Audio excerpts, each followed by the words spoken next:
자, 재산에 대한 죄입니다. 제1절 재산죄 일반론. 자, 여기서 목차를 펴봅니다. 자, 목차를 보면 재산죄에서 배울 죄들이 절도, 강도, 사기, 공갈, 횡령, 배임, 작물 손괴, 권리행사 방해죄가 있습니다. 자, 그런데 아무런 개념 정의 없이 절도, 강도 등을 들어가게 되면 정말 어렵습니다. 그래서 이런 재산죄에 필요로 하는 기본 개념 정리들이 있는데 그런 기본 개념을 재산죄 일반론에서 배우고 난 후에 본 게임에 해당하는 절도, 강도, 사기, 공갈 등을 배우도록 합니다. 자, 그러면 교재를 와서 볼게요. 자, 재산죄 분류가 나와 있죠. 보호법을 기준에서 이렇게 나누고 객체일 기준에서 이렇게 나누게 되는데 첫 번째 보호법을 기준에서는 시험에 나오지를 않습니다. 그래서 X 하시고, 자, 객체를 기준으로 해서 이 많고 많은 죄들 중에서 재물만을 객체로 하는 죄가 있어요. 우리가 이것을 재물죄라 부르는데 대표적인 것이 절도죄죠. 절도죄는 타인 재물을 절취한 자가 성립하는 재물죄입니다. 순수 재물죄. 그래서 이 재물만을 객체로 하는 죄에는 절도도 있고 횡령도 있고 작물도 있고 손괴도 있는데 외울 필요 없습니다. 외운다고 해서 시험에 나오는 것도 아니고요. 나중에 공부하다 보면 차차 알게 됩니다. 자, 외울 것이 하나 있는데요. 그것이 바로 이익을 객체로 하는 죄입니다. 이것을 순수 이득죄라 하는데 이 많고 많은 죄 중에서 딸랑 3개밖에 없습니다. 배임죄하고 컴퓨터 사용사기죄하고 부당이득죄 딸랑 3개입니다. 그래서 어떻게 외우는가 하면 베컴이라 있고 있죠. 베컴. 영국의 유명한 축구 선수입니다. 베컴이 부당하게 이득을 취득했다. 이렇게 외우세요. 자, 그리고 재물도 객체가 되고 이득도 객체가 되는 죄가 있는데 그것이 강도, 그리고 사기, 공갈, 배임, 수재죄하고 증재죄입니다. 배임죄는 순수 이득죄이지만 배임, 수재죄와 증재죄는 재물하고 이득을 객체로 한다는 점에서 배임죄와 배임, 수, 증재죄는 다른 거예요. 나중에 뒤에서 따로 배우도록 하고 일단은 여러분들이 암기를 할 것은 뭐다? 베컴하고 부당 이득죄, 이것은 순수 재물죄다. 이 정도만 일단 이번 시간에 숙지하면 됩니다. 나머지는 이제 차차 알게 됩니다. 자, 두 번째 불법 영득 의사라는 것이 있어요. 고의 외에 초과 주관적 구성요건 요소로서 불법 영득 의사가 필요로 하는 범죄를 우리가 영득죄라 부르고 그딴 거 필요 없다. 이것이 비영득죄인데요. 자, 그러면 이제 양이 적은 걸 외우는 것이 좋잖아요. 그래서 가만히 보니까 비영득죄는 딸랑 2가지밖에 없습니다. 그래서 손괴죄 할 때 손, 자동차 불법 사용죄에서 자입니다. 그래서 손자이죠, 손자. 손자는 꼬맹이잖아요. 꼬맹은 돈을 잘 몰라요. 재물 욕심도 없고. 그래서 손자는 비영득죄다. 이렇게 외워두시면 됩니다. 그래서 손 색깔, 자 색깔, X 색깔, 손자는 비영득죄 이렇게 외우시면 됩니다. 자, 침해 방법으로 탈취죄라는 것이 있고 편취죄라고 하는 것이 있는데 한 번쯤은 들어봤을 거예요. 탈취죄라고 하는 것은 의사에 반해서 가져오는 것 또는 의사에 의하지 않고 몰래 갖고 오는 것, 뺏어오는 것, 이것이 탈취죄인데 대표적인 것이 절도, 강도입니다. 절도, 강도. 그리고 편취죄라고 하는 것은 하자에 있는 의사에 의해서 뺏어오는 것을 말합니다. 대표적인 것이 사기, 공갈 치는 거죠. 사기, 공갈죄는 편취죄고 절도, 강도는 탈취죄라고 하는 것을 알아두세요. 자, 뭐 색깔까지 칠할 필요는 없고 탈취죄, 절강도, 편취죄, 사기, 공갈 그 정도면 됩니다. 자, 됐습니다. 자, 그러면 재산죄의 객체를 갑니다. 객체가 뭐였어요? 객체가 여기 올라가 보면 여기죠, 여기 객체 나오잖아요. 그래서 재물 또는 이득이다. 재물하고 이득이라는 개념을 이제 앞으로 배울 거예요. 자, 그래서 다음 페이지 가보시면 이제 재물이 나오는 거고요. 그쵸? 재물 나오죠? 그리고 그 다음 페이지 넘어가면 재산상 이익이라고 하는 개념 정의가 나올 거예요. 자, 그런데 그럼 재물이 뭐냐 이거?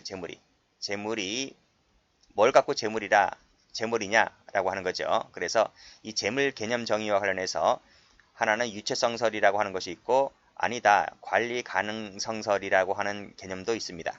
유체성설은 뭐냐면 일정한 공간을 차지하고 있는 물체가 있죠. 그게 바로 고체, 액체, 기체잖아요. 그것만이 재물이다고 하는 견해가 유체성설이고요. 그리고 관리 가능한 성설은 뭐냐면 그건 당연한 거고, 그건 당연한 것이고, 관리가 가능한 것이라면 그 외의 것도 재물 본다는 견해가 관리 가능 성설인데, 이 관리 가능 성설이 오늘날의 통설과 판례다. 이것을 알아두시면 돼요. 자, 그래서 앞 페이지 한번 가보시면 346조가 동력조항인데, 본장의 죄에 있어서 이 본장은 절도죄하고 강도죄 할 때 나옵니다. 그래서 절도죄, 강도죄를 가보면 이런 조문이 있거든요. 이 조문에서 관리할 수 있는 동력은 재물로 간주한다. 이것이 바로 근거조항이라는 거죠. 그래서 다음 페이지 가보면 이 관리 가능 성설, 즉 346조 동력조항은 이 관리 가능 성설에 따랐을 때는 그건 당연한 거 아니냐, 당연한 거, 당연 규정, 주의 규정이다. 이렇게 보는 것이고요. 그렇지만 유체성설에 따르게 되면 아니다. 원래 재물이라고 하는 것은 고체, 액체, 기체를 말하는 것이지 어떻게 관리 가능할 수 있는 동력이 재물로 될 수 있느냐. 근데 법조문이 그렇게 규정해놨다는 것은 우리 견해에서 봤을 때는 아주 특별한 조항 아니냐. 그래서 특별 규정으로 보고 또는 아주 예외 규정으로 보는 거예요. 이렇게 정리를 하시면 됩니다. 그러면 여러분들은요. 어떻게 정리를 하셔야 되냐면 일단은 재물이 뭐냐라고 했을 때 우리 통설과 판례는 관리 가능 성설을 취한다. 그래서 346조는 우리 견해에서 봤을 때는 주의 규정, 당연 규정이다. 이 정도까지만 알고 계시면 됩니다. 유체성설을 갖고 시험이 되진 않으니까요. 그렇게 보시면 될 것 같고, 자, 여기서 제가 앞에서 뭐라고 했냐면 본장의 죄에 있어서 관리할 수 있는 동력은 재물로 간주한다는 이 동력조항이 있지 않습니까? 이 동력조항에 대해서 좀 더 자세히 좀 보도록 합니다. 노트를 펴봅니다. 자, 노트를 펴보면 제가 지금 읽었죠. 346조가 동력조항인데 여기서 관리할 수 있는 동력은 재물로 간주한다는 것이 절도 강도죄에서 나온다 그랬죠. 그렇죠? 그리고 제가 목차에서 이제 절도 강도 그리고 사기 공갈, 횡령 배임, 작물 손괴 등등의 죄가 있다고 말씀드렸죠. 자, 그래서 이 동력조항 보니까 그거 괜찮은 것 같아요. 그래서 사기 공갈죄도 야 그거 나도 갖다 쓰면 안 되겠니? 라는 준용 조항이 있습니다. 준용 조항. 나도 갖다 쓰겠다는 거예요. 횡령 배임죄에서도 야 그거 나도 갖다 쓸래 라고 해서 여기서도 준용 조항이 있어요. 그리고 손괴죄에서도 야 그거 나도 갖다 쓸래 라는 명문 규정이 있습니다. 그래서 명문 규정이 있는 것은 사기 공갈, 횡령 배임, 손괴. 즉 동력 규정이 있는 것은 절강도부터 해서 절강도, 사기 공갈, 횡령 배임, 손괴가 다 있는 거예요. 다 명문 규정이 있는 거예요. 그런데 유독 명문 규정이 없는 것이 있어요. 그것이 작물죄하고 권리행사 방해죄란 말이죠. 여기는 그거 나도 갖다 쓸래 라는 준용 규정이 없어요. 없지만 왜 그러냐면 야 그건 당연한 거 아니야? 꼭 법조문 있어야 되는 거야? 라고 해서 명문 규정은 없지만 해석상 작물죄나 권리행사 방해죄에서도 관리할 수 있는 동력은 재물로 간주한다라고 학자들이 그렇게 해석을 하고 있어요. 이해되시죠? 그렇게 보시면 됩니다.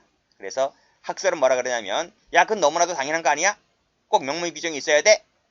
라는 건데 그래서 학자들은 명문 규정, 준용 규정이 없는 작물죄나 권리행사 방해죄에서도 당연히 관리할 수 있는 동력을 재물로 본다. 이렇게 해석을 하고 있다는 것입니다. 이해되시죠? 자, 그렇게 정리하세요. 자, 그러면 다시 교재를 가서 보시면 자, 각주 1번 체크하세요. 방금 읽었습니다. 사기 공갈죄, 횡령 배임죄, 손괴죄는 명문 준용 조항이 있다.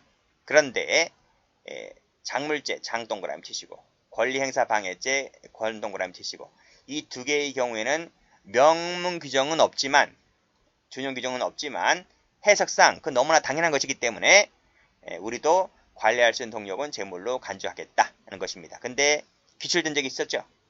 해경시험이 기출됐는데 작물죄하고 권리행사 방해죄는 명문 조항이 없다. 이게 기출입니다. 그 맞는 지문이죠. 명문 규정이 없는 겁니다. 그걸 받으시고 해석상 그렇게 보는 것과 명문 규정이 있는 것은 구별해서 공부를 해두셔야 되는 거예요. 다시 한번 우리 통솔과 판례는 관리 가능성설을 취하고 있는데 우리 이 통솔 판례에 따랐을 때는 346조를 주의규정 당연규정으로 본다.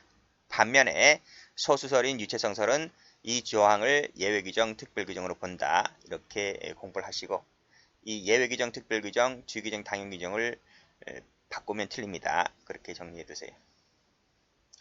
그럼 재물의 범위를 볼게요. 자, 첫 번째 유체물.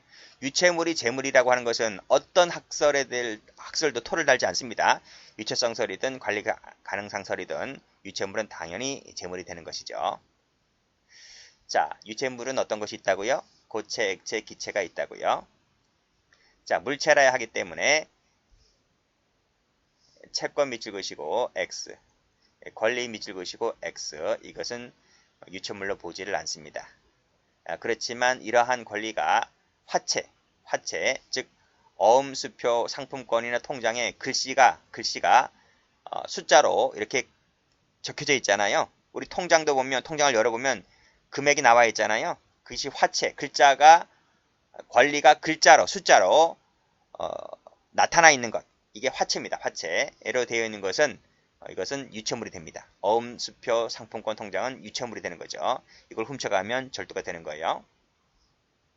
인체 일부랄지라도 이것이 분리가 되면 이것도 재물이 될 수 있습니다. 자, 판례 봅니다. 자, 판례도 출제가 잘 되죠. 주권은 재물로 봅니다. 이 권자가 뭐예요? 권자가 여기 있잖아요. 주권할 때 이 주자가 채권자입니다. 채권. 그래서 책은 재물이잖아요. 그래서 이 주권도 재물로 봅니다. 재물. 그렇지만 주식 밑줄 그으시고 주식은 재물이 아닙니다. 재물이 아니기 때문에 재물을 객체로 하는 횡령죄의 객체가 될 수가 없는 거예요. 자, 그 점에서 구별을 해 두셔야 되는 것이고, 그래서 주권 동그라미. 이것은 재물이 될 수가 있지만 주식은 재물이 될 수가 없기 때문에 횡령죄의 객체도 될 수가 없다. 이렇게 정리를 해 두시고 여기를 색깔 칠할게요. 출제가 많이 됐습니다. 자, 또 횡령죄의 객체가 재물이라 그랬죠? 앞에서 했잖아. 여기서 했잖아. 여기 횡령죄 나오죠? 횡령죄는 객체가 재물입니다. 타인의 재물을 보관하는 자가 횡령죄의 주체가 되는 거예요. 자, 횡령죄에 있어서의 재물은 관리할 수 있는 동력도 재물로 간주하지만 명문 규정이 있다고 했잖아요. 이때 관리라고 하는 것은 검은색으로 물리적 동그라미, 물질적 동그라미를 말합니다. 따라서 사무적 관리 있죠? 사무적 밑줄 그으시고 X. 사무적 관리는 여기서 말하는 관리가 아닙니다. 그리고 또 위에서 방금 봤던 채권이나 권리는 유체물이 아니기 때문에 재물이 될 수 없다는 것이죠. 그래서 밑에 채권 밑줄 그으시고 X, 권리 밑줄 그으시고 X, 이것은 유체물이 아니기 때문에 재물로 볼 수 없다는 겁니다. 그래서 횡령죄 객체가 되지 않는 거예요. 자, 광업권 나오지. 광업권이 뭐예요? 광업권이 채권이란 말이에요. 채권이기 때문에 이것도 재물이 될 수가 없어서 횡령죄의 객체가 될 수가 없는 거예요. 됐죠? 자, 그래서 자, 위와 똑같은 색깔로 여기 색깔 칠한 것은 자, 보여요? 색깔 칠한 것은 재물이 될 수가 없기 때문에 횡령죄의 객체도 될 수가 없다는 것, 이렇게 기억을 해주시면 돼요. 자, 두 번째로서 자, 관리할 수 있는 동력을 봅니다. 여기서 관리라고 하는 것은 물리적 관리를 말한다. 여기서 했잖아, 방금. 여기서 물리적 관리, 물질적 관리를 말한다고요. 그리고 법적 관리, 사무적 관리는 아니라고요. 방금 위에서 말씀드렸습니다.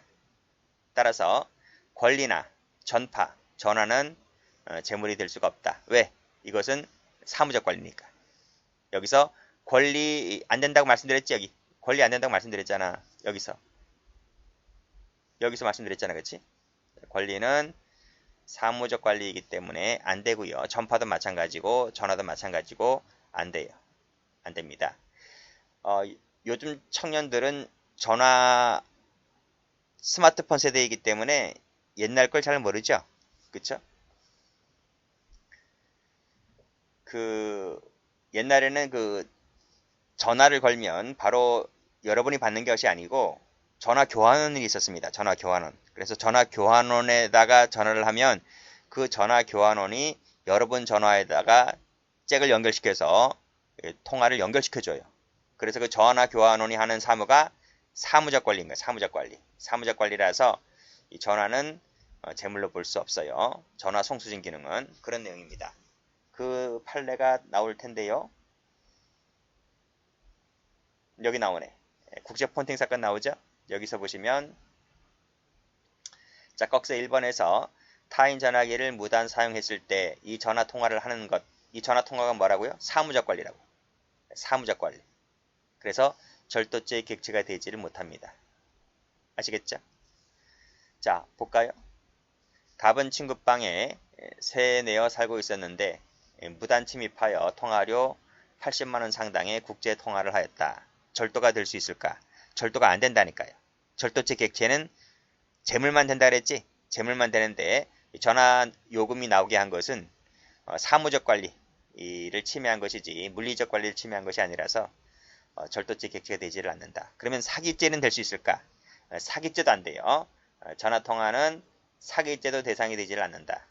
그래서 여기 보시면 한국정신통신공사에 대한 기망행위에 해당한다고 볼 수도 없고 또 착오에 빠져서 처분행위를 한 것이라고도 볼 수가 없어서 사기죄로는 되지 않는다. 왜요? 전화통화국은 손해난 게 없잖아. 그렇잖아요. 누군가가 내 전화를 사용했고 나는 전화 요금만 받으면 되기 때문에 손해난 게 없잖아요. 그래서 사기는 되지 않는다는 것이죠. 그런 내용입니다. 어쨌든 전화통화를 걸어서 전화통화 요금이 나오게 한 것은 절도도 안 되고 사기도 안 된다. 그 정도로만 정리하시면 됩니다. 다시 올라갈게요. 정보도 아닙니다. 정보도 물리적 관리가 아니기 때문에 정보도 제물로 볼 수가 없어서 절도죄의 객체가 되지 않는다는 것입니다. 물론 정보가 담긴 디스켓은 CD 같은 경우는 당연히 제물이 되죠. 그걸 훔쳐가면 절도가 되겠지만 정보만 빼간 것은 절도가 될 수가 없다는 겁니다. 그 판례가 여기 나와요. 여기 보시면 정보 유출 사건 나와 있지? 절도죄 객체는 제물만 되는데 컴퓨터에 저장되어 있는 정보는 정보 유출것이고 X. 자, 이것은 제물이 될 수가 없다. 정보만 빼가면 절도가 안 된다는 내용입니다. 자, 그럼 올라가 볼게요. 여기 보세요. 을은 하이캠텍이 독자적 개발한 이 직물 원단 고무 코팅 시스템 설계도면과 공정도를 직원 갑에게 빼내오도록 요구하였고 갑은 이를 승낙했다. 그래서 이 컴퓨터에 저장되어 있는 위 설계도면을 A2 용지 2장에 출력하여 가지고 나왔다. 즉 정보를 빼갔다는 거죠. 이 설계도면에 뭐가 있습니까? 정보가 수록되어 있는 거야. 그쵸? 자, 이 정보에 대한 절도가 될 수 있을까의 문제입니다. 여기서 복사용지 절취는 논외입니다. 복사용지 뭐 A2 2장 뭐 얼마 할 것 같아요. 그래서 검사는 이 자체에 대해서 공소 제기는 안 하고 정보 빼갔다는 부분에 대해서만 공소 제기한 겁니다. 절도죄로. 그럼 절도가 되겠습니까? 안 되겠습니까? 안 된다니까요. 그치? 그래서 꺽쇠 2번도 보면 정보를 출력하여 갔다. 정보를 빼갔다는 거죠. 역시 X. 이것도 절도가 되지를 않는다. 자, 그리고 이 정보를 출력하여 생성한 문서는 누군가가 만들어 놓은 문서가 아닙니다. 이 피고인이 가져갈 목적으로 피고인 스스로가 생성시킨 문서이기 때문에 이를 가져갔다 해서 이건 내가 만든 것이지 누군가가 만들어 놓은 게 아니거든요. 그래서 타인 소유를 객체로 하는 절도가 될 수는 없는 거야. 이건 내가 가져가려고 내가 만들어 놓은 것이기 때문에. 그쵸? 그런 취지로 보시면 됩니다. 정보 판례가 또 나와 있어요. 여기도 보시면 자, 보세요. 직원 갑은 사망한 전무이사 을의 책상 서랍을 정리하고 있던 중에 회사 중역들에 대한 특별 상여금 및 퇴직금 지급 내역서가 있다. 이것을 복사를 떴다는 거죠. 그래서 원본은 그 자리에 놓고 사본만 가져갔다. 사본에 뭐가 들어가 있는데 이 사본에 정보가 들어가 있다. 정보가 지금 수록되어 있는 거예요. 물론 이 사본도 뭐야? 내가 가져가려고 내가 만들어 놓은 거야. 누군가가 만들어 놓은 게 아니라 내가 가져가려고 내가 만들어 놓았다고 사본을. 그쵸? 그런 취지에서 보면 위에 있는 판례랑 거의 같은 거야. 이제 됐습니까? 그래서 이 정보를 빼갔다는 거죠. 요 4번. 4번은 정보가 있는 것인데 정보를 빼간 것은 절도가 될 수가 없다. X. 그리고 가로 열고 이퀄 여기에 정보가 있다고요. 절도가 될 수가 없다. 그런 내용입니다. 색깔 칠할게요. 여기 색깔, 여기 색깔, 여기 색깔. 됐죠? 자, 올라가서 자, C입니다. 동력은 자연적 에너지에 한한다. 그래서 전기 동그라미. 전기에 관련된 판례가 옛날 판례가 있습니다. 아주 옛날 판례가. 전기를 훔쳐가는 것을 뭐라 하냐면 도전이라 합니다. 도전. 훔칠 도자에서. 전기를 훔친다. 전기를 훔쳐가면 절도가 됩니다. 그래서 옛날 IMF 시절에 그때 막 회사에서 잘리고 회사 부도나고 막 그런 경우 많았잖아요. 그때 그 회사 운영하던 사람들이 뭐 졸지에 이제 직장도 없어지다 보니까 뭐 떡볶이 장사, 뭐 금목걸이 장사, 길가에 잡상인들처럼 많이 있었잖아요. 그렇죠? 근데 그분들이 사회 실정을 잘 모르다 보니까 남의 집에다가 전기 코드를 함부로 꽂고 전기를 끌었었단 말입니다. 그러면 안 돼요. 집주인에게 뭐 허락받지 않고 뭐 일정한 금액을 지불하지 않고 전기를 몰래 갖다 쓰면 절도가 됩니다. 그리고 여기 인공냉기 나오죠? 인공냉기가 뭡니까? 에어컨 바람입니다. 에어컨 바람. 이 에어컨 바람도 몰래 갖다 쓰면 절도가 됩니다. 그래서 사무실이 여러 가지 사무실 있잖아요. 사무실이 붙어 있잖아요. 근데 A라는 사무실이 있고 B라는 사무실이 있는데 A라는 사무실은 빵빵하게 에어컨이 나옵니다. 근데 B라는 사무실은 이 사장이 구두쇠인지 에어컨을 잘 안 틀어요. 한여름에도. 그러니까 직원들이 짜증나 죽겠어요.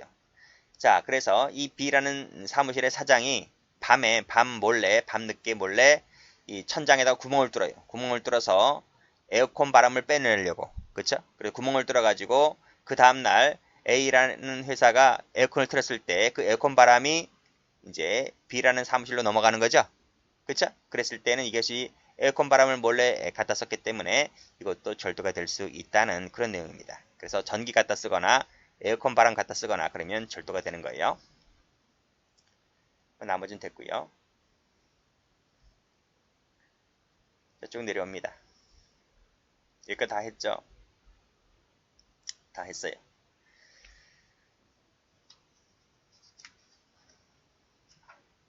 자, 재물의 가치성 볼게요. 재물의 가치성은 보통은 뭐죠? 경제적 교환 가치를 요합니다. 경제적 교환 가치가 뭐예요?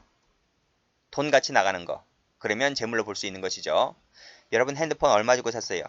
한 100만 원 주고 샀다고 치면 그 100만 원짜리 가격이 나가는 것이 바로 뭐다? 경제적 교환 가치야. 경제적 교환 가치. 근데 재물을 정의할 때는 반드시 경제적 가치가 나갈 필요는 없다는 거지. 물론 경제적 가치 나가는 것은 당연히 재물이 되는 것이지만 경제적 가치가 나가지 않는다 손치더라도 주관적 가치, 소극적 가치만 있어도 이것도 재물로 쳐주겠다 이런 말입니다. 그래서 객관적 가치라는 말도 뭐예요? 객관적으로 가격이 매겨져잖아요. 핸드폰은 100만 원, 그치? 뭐는 얼마 이렇게 가격이 매겨진 것은 객관적 가치, 경제적 가치라고 부르고 가격에 매길 수가 없는, 매길 가치도 없는 이런 것들을 주관적 가치, 소극적 가치라 하지만 너에게는 가치가 없는 것이지만 나에게는 정말 가치가 있는 거예요. 그것을 우리가 주관적 가치라 불러요. 그래서 다른 사람에게 있어서는 쓸모없는 것이지만 나에게는 쓸모 있는 것, 이것을 주관적 가치, 소극적 가치라고 하는 것인데 이 정도만 되어도 재물로 볼 수 있다는 겁니다. 이게 판례입니다. 자, 그래서 여기 예를 보시면 조부초상화. 너에게는 가치가 없지만 나에게는 엄청나게 가치가 있을 수가 있잖아요. 애인 사진도 마찬가지고 백일 사진 마찬가지고 이런 것들이 너에게는 필요가 없어도 나에게는 필요가 있는데 너가 이것을 찢어버리거나 이것을 훔쳐가거나 그러면 절도가 되기도 하고 손괴가 되기도 하는 거예요. 우리 판례가 주관적 가치, 소극적 가치를 요한다고 합니다. 자, 밑에 사례들이 더 나와 있는데 다 판례들입니다. 찢어버린 거, 인감, 위조 유가증권, 폐지가 된 거 이런 것들이 다 경우에 따라서는 다 재물이 될 수 있다. 이렇게 보고 있습니다. 판례부죠.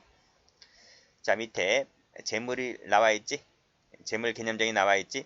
반드시 객관적인 금전적 가치는 가질 필요가 없고, 물론 객관적 금전적 가치는 재물이 될 수 있습니다. 근데 거기에 한정되어 있지 않고 주관적 가치, 소극적 가치만 있어도 재물이 된다.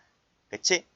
너에겐 필요 없지만 나에게만큼은 정말 귀중한 것, 그런 정도의 가치만 있어도 재물로 볼 수 있다는 것입니다. 이렇게 개념 정의를 하세요. 자, 일단 끊고, 발행자가 회수하여 새 조각으로 찢어버림으로써 폐지가 되어 쓸모없는 것처럼 보인다. 그래, 폐지가 되어서 쓸모없는 것처럼 보여서 너는 가져가지 않겠지만 내가 봤을 때는 이것도 경우에 따라서는 재물로부터 볼 수가 있거든. 폐지가 된 것을 내가 가져가서 잘 조합을 해서 끼워 맞추면, 그래서 이것도 외관상 봤을 때 어음처럼 보이게 할 수 있잖아요. 그쵸? 그렇게 볼 수가 있기 때문에 이런 것들도 재물로 볼 수 있다는 겁니다. 자, 밑에도 폐지 동그라미, 검은색으로 폐지 밑줄 그시고, 자, 외형을 갖췄다는 거죠. 그치? 폐지로 되어서 쓸모없는 것을 잘 끼워 맞춰서 이용조합하여 어음의 외형을 갖췄을 때, 자, 폐지가 되었단 말은 쓸모없다. 무죠, 무. 없을 무자. 외형을 갖췄다는 것은 있을 유자가 되잖아요. 그래서 무에서 유를 창조하는 것을 우리가 나중에 배우겠지만 위조라고 불러요. 위조. 변주가 아닌 위조라고 부릅니다. 나중에 뒤에서 말씀드리고요. 자, 그리고 이 폐지가 되어서 쓸모없는 것을 그 피해자의 승낙 없이 주거에 들어가서 이 폐지가 되어 쓸모없는 것을 내가 가지고 나오거든요. 그걸 절취했다고 합니다. 그랬다면 주거 침지가 될 뿐더러 절도가 되기도 하는 거죠. 그런 취지의 판례입니다. 올라가 볼게요. 갑은 을의 집에 몰래 들어갔다. 이게 주거 침입죄가 되죠. 잠깐 얘기를 나누다가 그 을이 이전에 발행했던 약속어음을 회수하여 새 조각으로 찢어버렸던 것인데, 그래서 이것이 이제 옆에 탁자에 있었거든요. 이 사람이 이 찢어버린 것을 몰래 갖고 나옵니다. 그래서 이 사람이 조합을 해서 어음의 외형을 갖추게 되죠. 그치? 너 입장에서 봤을 때는 쓸모가 없으니까 찢어버렸겠지만 내가 봤을 때는 쓸모가 있겠거든요. 그래서 내가 갖고 나온 거지. 그래서 이것도 절도가 된다는 것이 판례입니다. 여기서는 여기다가 색깔, 여기다가 색깔, 그러면 돼요.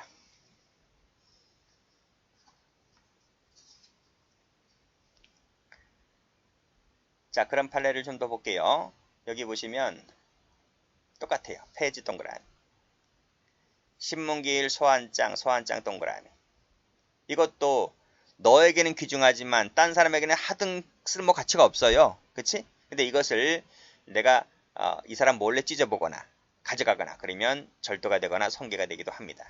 주권 포기 각서, 주민증, 백지, 이런 것들 다 재물이 됩니다. 인감 마찬가지고. 그쵸? 자, 이거 조심할 것이 있습니다. 6번하고 7번을 묶어볼게요.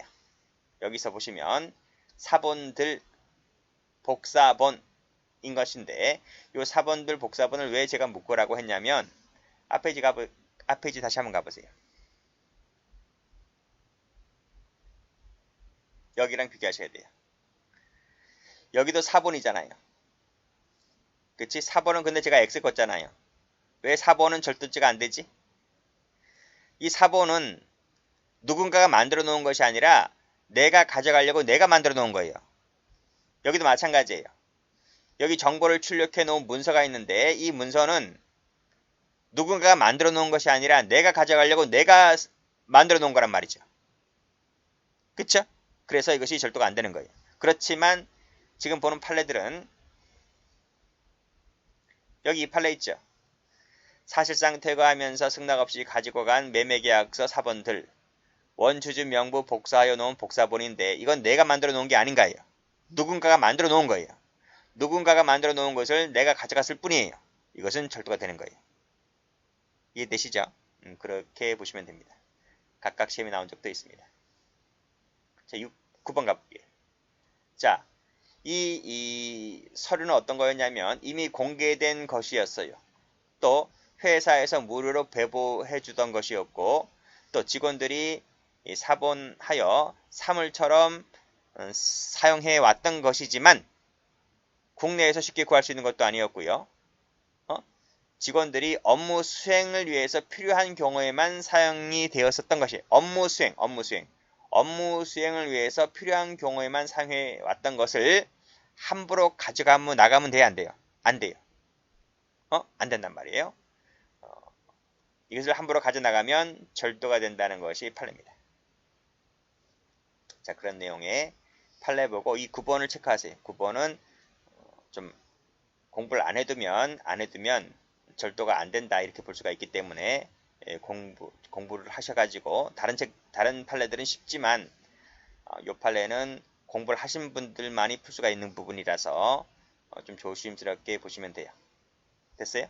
자, 여기서는 여기다 색깔 칠할게요. 업무 수행을 위해서 필요한 경우에만 사용이 허용되는 것들이라면 이것은 절도죄의 객체가 된다. 이렇게 정리를 해 두시면 돼요. 자, 됐고 나머지 판례들은 쉬운 것들입니다. 자, 부동산의 재물성은 시험과는 약간 거리가 멀지만 간단히 볼게요. 자, 부동산도 관리 가능한 유체물이죠.